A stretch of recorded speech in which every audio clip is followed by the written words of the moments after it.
Nos enseñaba que nosotros como padres debemos enseñar a nuestros hijos la palabra de Dios. ¿Se acuerdan? Nos enseñaban que las abuelas debíamos enseñar a nuestros nietos la palabra de Dios. Y así sucesivamente. Entonces, cuando nosotros retenemos la palabra de Dios, así también esa palabra permanece. Y esa palabra fluye en nuestra mente y en nuestro corazón. Amén. Entonces, el tema es la lección más importante. Y vamos al texto Mateo 28, 18. Dice Mateo 28, 18.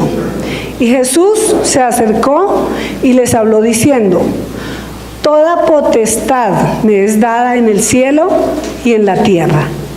Por tanto, id y haced discípulos a todas las naciones, bautizándolos en el nombre del Padre, del Hijo y del Espíritu Santo, y enseñándoles que guarden todas las cosas que os he mandado. He aquí, yo estoy con vosotros todos los días de tu vida, hasta el fin de sus días. ¿Cuánto nos alegramos por eso?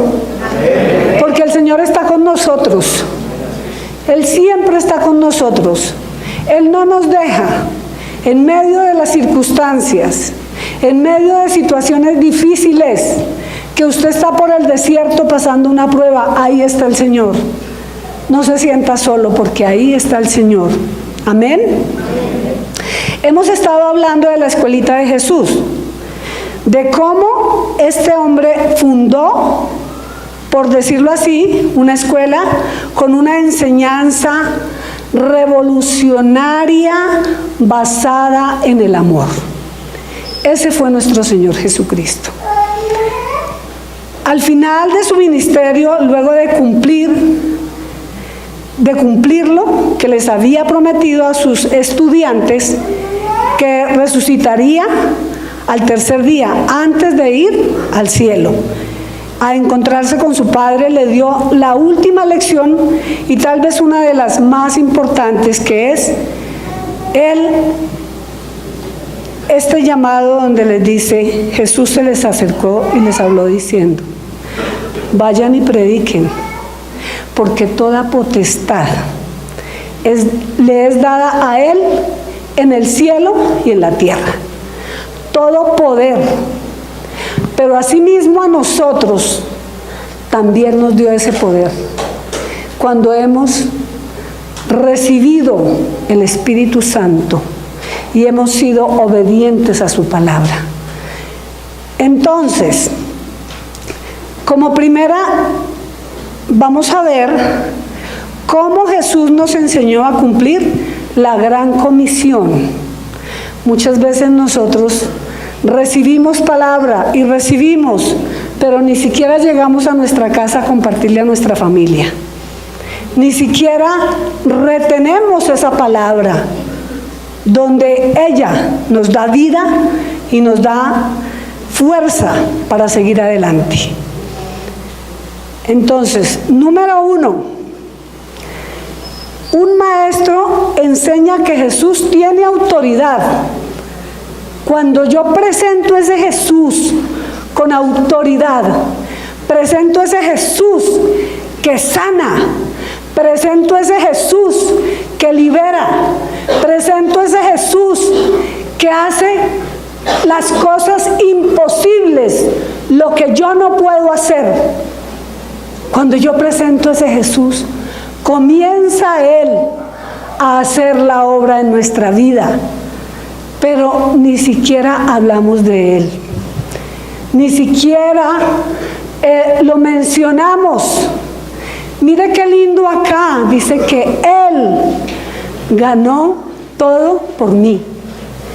Él fue a la cruz. Dice que Él vino a salvar lo que se había perdido. ¿Por qué? Porque todos estábamos perdidos, Todos estábamos en nuestros delitos y pecados. Y Él vino. Cuando Él llegó a su corazón, ¿usted se sintió diferente? Amén. ¿Sintió la paz de Él? Amén. Ese es el Señor al cual adoramos, al cual le contamos nuestras situaciones. Dice toda potestad, es decir, toda autoridad. Nuestra enseñanza debe ir revestida del poder y de la autoridad. Esta autoridad está delegada de parte de Dios. Cuando usted va a hablarle a alguien, usted va con el poder de Él, no con su poder. Si usted retiene, si usted escucha la palabra, si usted va y pone las manos sobre un enfermo, porque ese es el poder. Me impactaba estudiando el Evangelio de Marcos y me impactaba cómo aquí, si ustedes están anotando, anoten porque estas citas son muy importantes y les van a confirmar cuando ustedes estén en su casita, comienzan a repasar. Y dice en Marcos 1, 21, 28, se dirigieron a Cafarnaún, y cuando llegó el sábado, Jesús entró en la sinagoga y se puso a enseñar. Todos quedaban impresionados por sus enseñanzas, porque les enseñaba como quien tiene autoridad y como los maestros de la ley. Estaba allí en la sinagoga un hombre poseído por un espíritu inmundo. Dice, y gritaba, Jesús de Nazaret dejándolo en paz. Ha venido, le dice, Jesús de Nazaret, déjanos en paz. ¿Has venido a destruirnos? Te conozco bien, tú eres el Santo de Dios. Jesús lo incripó violentamente y dando un gran alarido, dice, salió de él y todos quedaron asombrados, porque ni los escribas ni los sacerdotes que predicaban en ese tiempo predicaban la ley, pero no predicaban con el poder que venía Jesús, que era el Espíritu Santo que lo tomó y lo llenó para poder llevar esa palabra, llevar esa liberación. ¿Cuántos de nosotros estamos atados y encadenados a muchas cosas y ni siquiera nos damos cuenta? ¿Sabe qué pasa? Cuando comenzamos a mirarnos hacia adentro, nos damos cuenta del por qué todavía no hemos sido desatados, todavía no hemos entregado nuestra vida al Señor. Y lo que tenemos que enseñar, ¿cuántos de nosotros llevamos aquí en la iglesia? Reciba y reciba, pero no hacemos nada por la obra. No nos comprometemos, nos da miedo comprometernos. Y si algo que es hermoso y maravilloso es servirle al Señor. Servirle al Señor es lo mejor. Servirle al Señor es algo tan hermoso. Cuando usted ve esas personas a las que les predicó, transformadas, sirviendo al Señor, qué lindo es eso. Dice, Jesús enseñaba allí sobre el Espíritu Santo.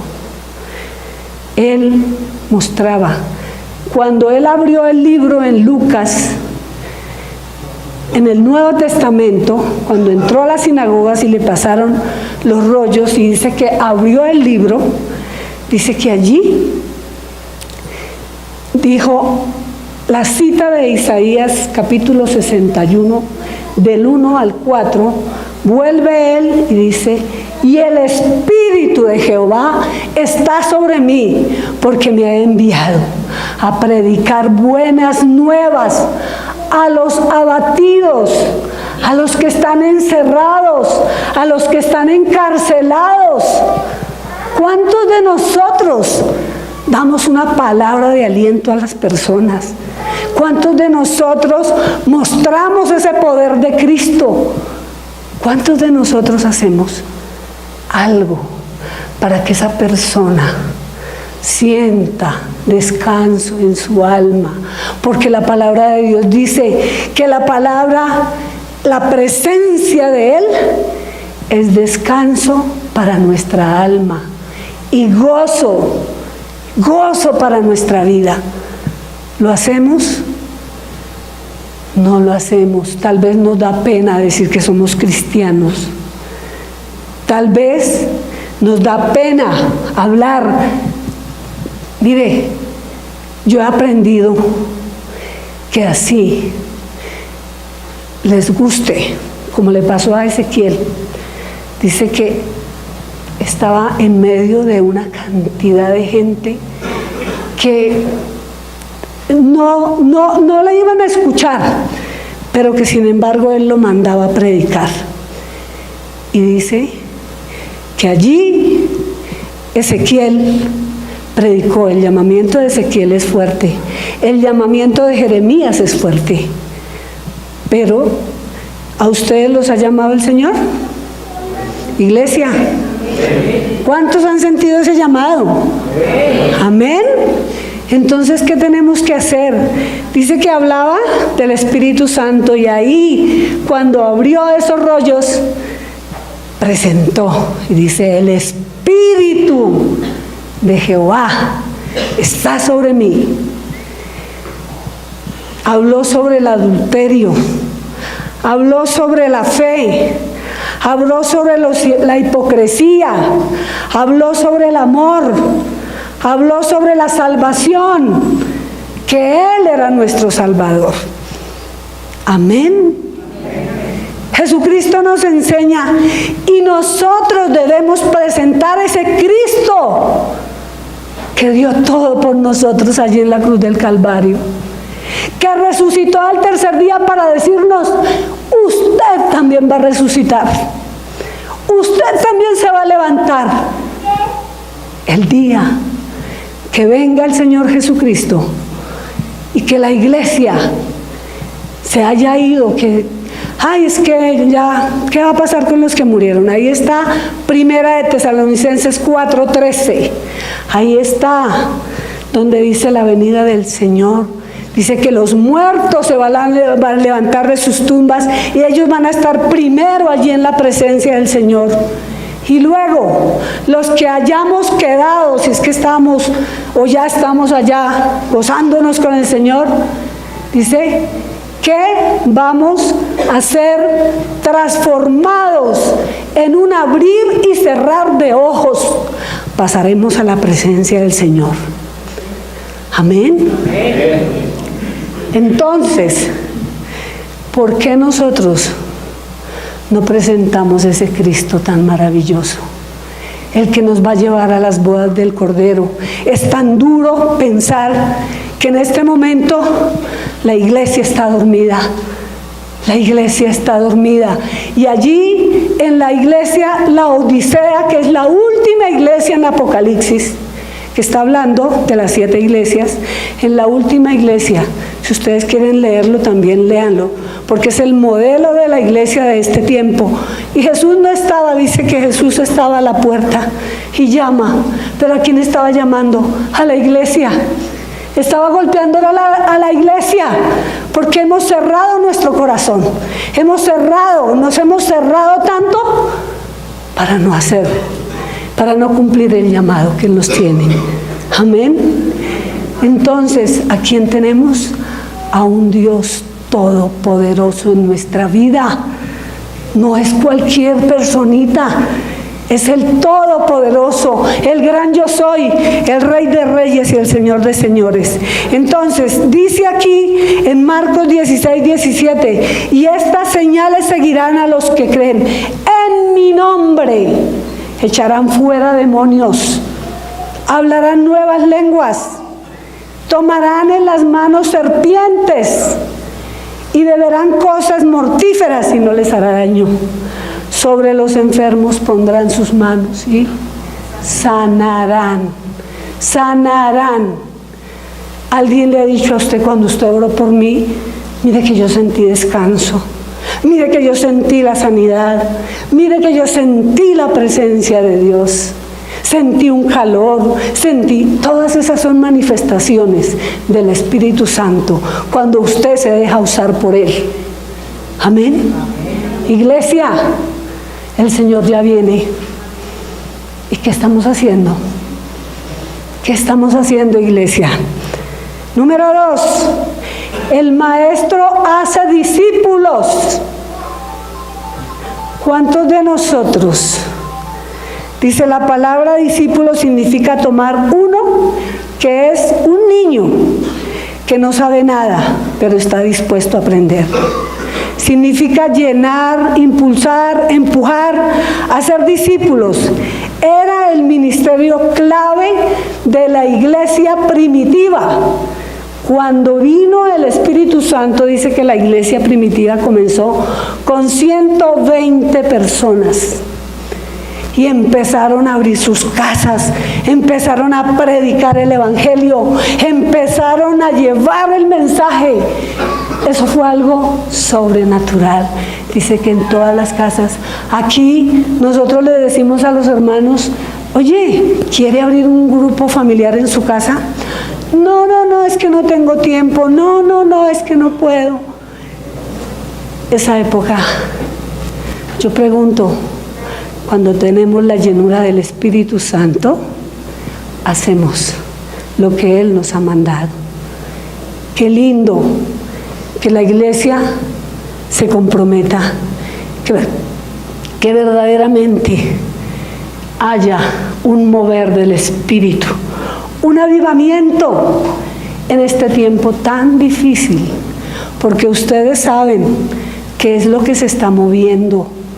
En la semana pasada, esta semana no, la semana antepasada, antes de las elecciones yo sentía un ambiente tan fuerte, tan pesado, porque es que legiones y legiones de demonios se están moviendo. Y nosotros, como iglesia, que tenemos el poder, no hacemos nada. ¿Cuántos estamos orando por nuestra Colombia, nuestro país hermoso? Cuando yo estoy escuchando una emisora que me gusta y colocan el himno nacional, ahí eso me motiva para orar por mi país, porque mi país es hermoso. Hermoso. Cuando uno viaja al exterior, cuando uno pasa por muchas cosas fuera, es cuando valora uno la tierra que tiene tan hermosa, lo que Dios nos ha dado. Amén.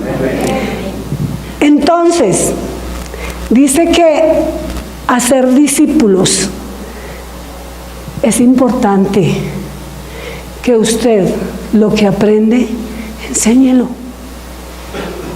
Amén. Que cuando usted comience a escuchar la palabra, usted diga, Espíritu Santo, que eso quede allí, en ese archivo de mi mente, que cuando yo necesite una palabra para una persona, venga esa palabra y toque. Esta semana vino una persona, él dijo que iba a venir hoy. Resulta que es un señor que salió de su tierra por allá y llegó al salón y me dijo, llevaba unos huevitos y me dijo, señora, ¿le puedo limpiar los vidrios para que me regale para una libra de papa? Que mi familia está aguantando hambre, mi familia está mal. Entonces yo no le dije nada, el hombre se puso a limpiar los vidrios y limpiaba esos vidrios con esa. Bueno, pasó así, dejó limpio todo, nos contó la historia. Una pelada que trabaja conmigo en el salón fue a la casa, le trajo un mercado, yo lo llevé, ella le dio grano, yo le di verdura, lo llevé, le compré, le dije, dice que es cristiano. Le dije, Dios le está enseñando algo. Cuando usted estaba en su pueblo, usted le servía a Dios, usted hacía, ¿qué hacía para Dios?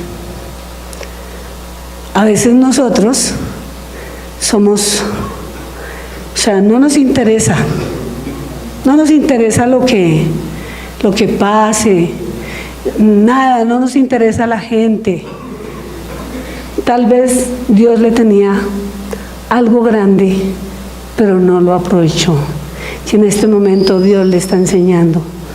Y bueno, el Señor me dio palabra para él y todo. Después me llamó, me dijo, ¿sabe qué? Hermana, yo le agradezco tanto. El mercado sí, gracias. Pero más, la palabra que llegó a mi ser, a mi corazón, me movió allá. ¿Por qué? No sé, él estaba, no sé si estaba alejado del Señor, pero el Señor le habló. El hombre quedó tocado, transformado. Entonces, ¿qué tenemos que hacer nosotros? Hacer discípulos. Cuando usted hace discípulos, ve la gloria de Dios. Ve la gloria de Dios. No es solamente reciba, reciba y reciba. Pero ¿qué de los que están? ¿Qué de su vecino? ¿Qué del que está enfermo? ¿Qué de...? Nosotros no hacemos nada. El Señor nos invita en esta mañana, mis amados, a que verdaderamente nos comprometamos con Dios, que enseñemos la palabra, que hagamos en cada un espacio pequeño, abra su casa, que allá va alguien a enseñar, allá va alguien a ministrar a su familia. Es una bendición. Mi vida espiritual en grupos. Yo amo los grupos y hemos estado para abrir casas, pero difícil. La gente no. Y hoy les invito, así como el Señor llamó y Él nos da un ejemplo grande, que es mirar cómo llamó estos discípulos. ¿Quiénes eran los discípulos de Jesús? Los 12 apóstoles. Y mire, si nos miramos a través de la Biblia, vemos, por ejemplo, Mateo, Lucas, Juan. Ellos fueron discípulos de Jesús. Cumplieron el mandato que Él les dijo. Mateo dice la palabra que escribió para un pueblo judío que no quería reconocer a Jesús como su Mesías anunciado. Vemos a Marcos. Marcos escribió a los gentiles de Roma. Narra a Jesús con todo su poder y autoridad en su obra. Este evangelio enfatiza los milagros de Jesús.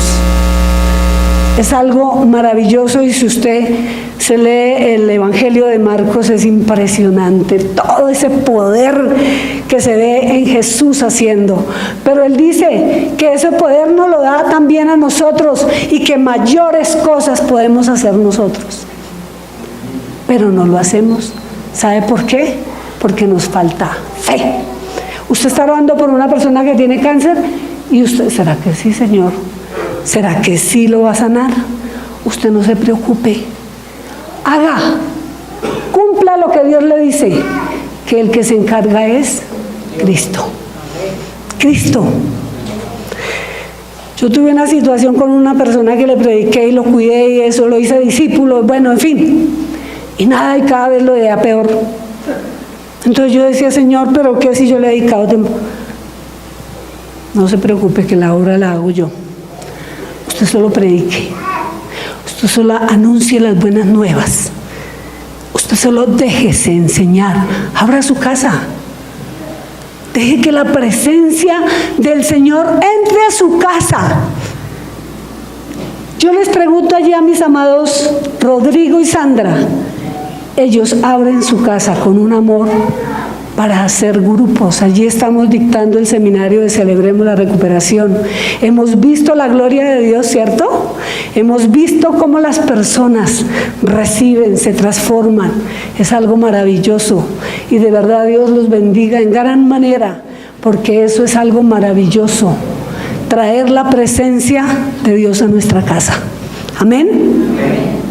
Vemos a Lucas. Lucas escribe a los griegos. Dice que él era griego y presenta a Jesús como hombre perfecto, aquel que sobrepasa todos los ideales de los griegos. Juan escribe a los gnósticos. Es una doctrina basada en la filosofía y la religión. Gnosis significa conocimiento. Ellos tenían mucho conocimiento, pero de Jesús no sabían nada, nada. Y por eso el Evangelio de Juan, él es muy específico en lo que muestra, y es que dice, allí Juan presenta la deidad de Jesús, los 7 yo soy. Dice que yo soy el pan de vida, la luz del mundo. Yo soy la luz del mundo, yo soy el buen pastor, yo soy la puerta de la entrada de las ovejas, yo soy el camino, la verdad y la vida, yo soy la resurrección y yo soy la vid verdadera. Mire lo que hace Juan mostrando a ese Dios, mostrando a su Señor. ¿Quién era Él? Para que los griegos, los gnósticos reconocieran, porque ellos decían, es que yo puedo, yo soy capaz, yo no voy a cambiar, yo nací así, el yo y el yo. Quite ese yo de su vida y ponga al yo soy, al gran yo soy. Levante, aplauda al Señor y dígale, Señor, gracias, gracias, gracias, porque Él es el gran yo soy, el verdadero, el principio, el fin, el principio. Él no tiene fin, el principio de todas las cosas, el gran yo soy. Y Él vive en usted. Amén. Amén. Amén. Y entonces, amén, ¿qué pasa? Gloria a Dios.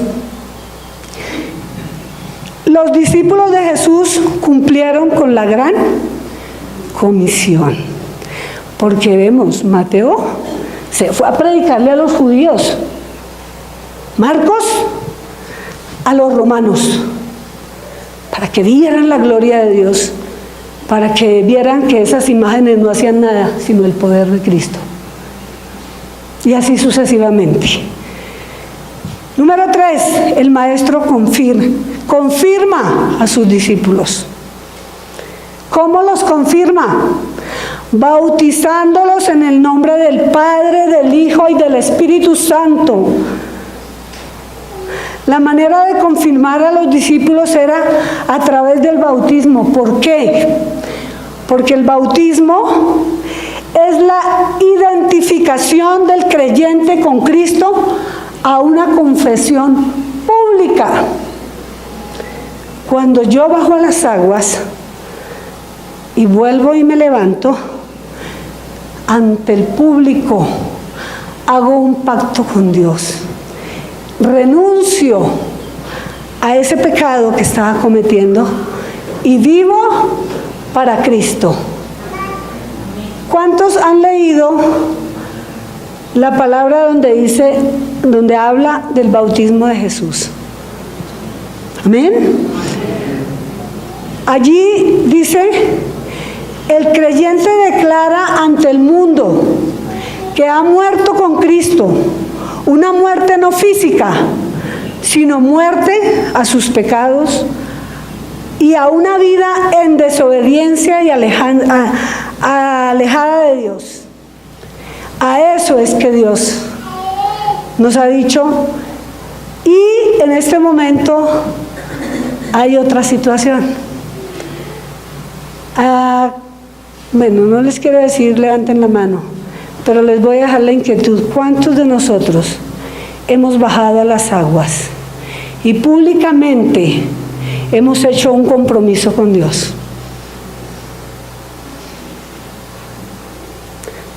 De pronto hemos bajado a las aguas, pero no supimos lo que estábamos haciendo. Aquí, las personas que se van a bautizar reciben una capacitación de cuál es el paso que usted va a dar para poder bajar a las aguas consciente de lo que está haciendo. Somos, en sentido simbólico y espiritual, sepultados con Cristo para resucitar por fe. En Mateo 3:16, Jesús, después que fue bautizado, subió luego del agua y he aquí los cielos le fueron abiertos y vio al Espíritu de Dios que descendía como paloma y venía sobre él. Mire esto tan hermoso, este cuadro. En el pueblo judío, la cultura judía como tal, los niños, el primogénito, cuando ya estaba siempre, el papá le estaba enseñando la palabra. El Pentateuco, los 5 primeros libros de la Biblia, y dice la palabra que ellos recibían enseñanza, todos los días les repetían. Por eso dice, hay una cita que dice: instruye al niño en su camino, cuando él sea viejo no se apartará, no se apartará. Y ellos tienen eso, enseñan a los niños la palabra de Dios. Cuando el niño cumple 12 años, el niño es presentado ante, digamos, a la familia, a la sociedad, y entonces ellos llegan y hacen una reunión y el niño, de la palabra que le han enseñado, de esa palabra predica en el auditorio donde hicieron esa reunión, predica ese niño. Y luego el padre orgulloso llega, venga Juanchito, presenta a ese hijo y dice: este es mi hijo amado, en quien tengo complacencia. Complacencia. Amén. Gracias, Juanchito. Resulta que Jesús, su padre no estaba aquí, su padre estaba en el cielo, pero dice que cuando él bajó a las aguas y subió, se abrieron los cielos y se escuchó una voz, todos la escucharon: este es mi hijo amado, en quien tengo complacencia.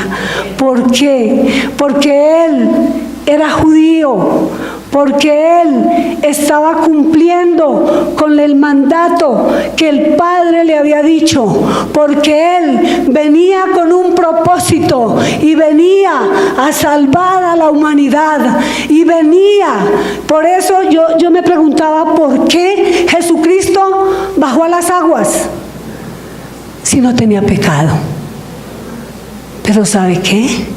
Él vino y bajó a las aguas para purificarse del pecado de la humanidad.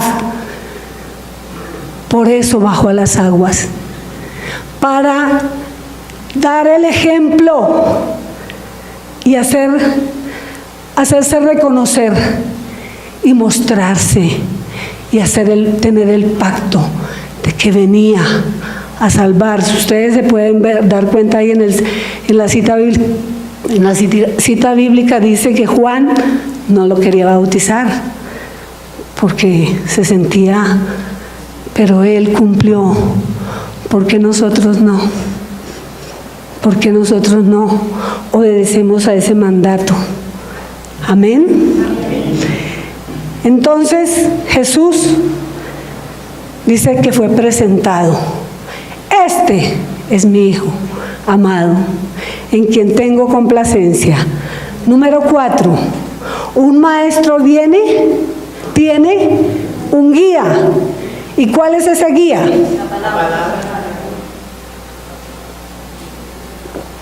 La palabra de Dios. Si usted enseña la palabra y usted no lee la Biblia, con testimonios la gente no se va a transformar. Con testimonio, ay, no, es que Dios hizo en mí y míreme a mí y yo soy, y no. La palabra es la que transforma. Dice que la palabra es como espada que traspasa allá los pensamientos, el corazón, los huesos y los tuétanos. Por eso cuando a usted le dicen algo de la palabra, dice: Santo, yo estoy haciendo eso, Padre, ayúdame a no ser desobediente, ayúdame a cumplirte, Señor, ayúdame. Dice, enseñándoles que guarden todas las cosas que Jesús nos mandó. No enseñe nada de lo suyo. Enseñe la palabra de Dios, porque la palabra de Dios tiene poder. La palabra es la que cambia. La palabra es la que transforma. La palabra es la que nos hace sabios. La palabra es la que hace que nosotros seamos transformados, porque llega a nuestro corazón. Dice la palabra que es como el espejo donde nosotros nos podemos mirar y nos vemos sucios, nos vemos contaminados cuando leemos la palabra. A mí me pasó algo. Cuando yo no tenía conocimiento de la palabra, pero me habían predicado, entonces yo cogí la Biblia y empecé. Llegué a Santiago 3. Santiago 3 habla de la lengua. ¡Ay, santo! Yo tenía una lengua muy sucia. Y entonces empecé a leer y me di cuenta que yo tenía que cambiar mi forma de hablar para agradar a Dios. Dice que por una misma fuente nos sale agua dulce y agua salada. Amén. Entonces, cuando nosotros dejamos que esa palabra fluya, disponemos nuestro corazón para que esa palabra venga y transforme. Yo sé que aquí hay personas que tienen muchas luchas, que quieren agradar a Dios, como dice la palabra. El espíritu quiere, pero la carne es débil. Y le damos más gusto a la carne que al espíritu. Amén. Amados, yo les hago una invitación. Estudien la palabra de Dios. Estudien la palabra de Dios para que ustedes comiencen a tener un liderazgo, a tener que enseñar. Porque es que lo que usted hace no le va a afectar a la persona ni la va a transformar.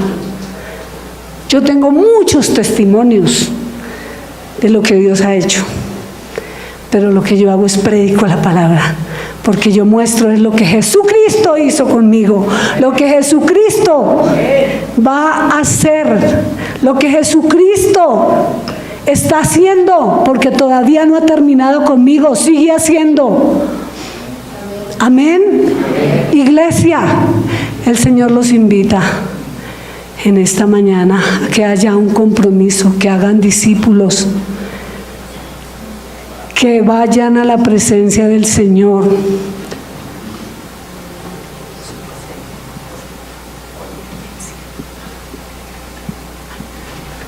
Aleluya. Levántese en este momento de su silla, levante sus manos y dígale: Señor, aquí estoy. Aquí estoy. Si yo no me he bautizado, me voy a bautizar, porque por obediencia quiero que Él me diga: aquí está mi Hijo amado, en quien tengo complacencia.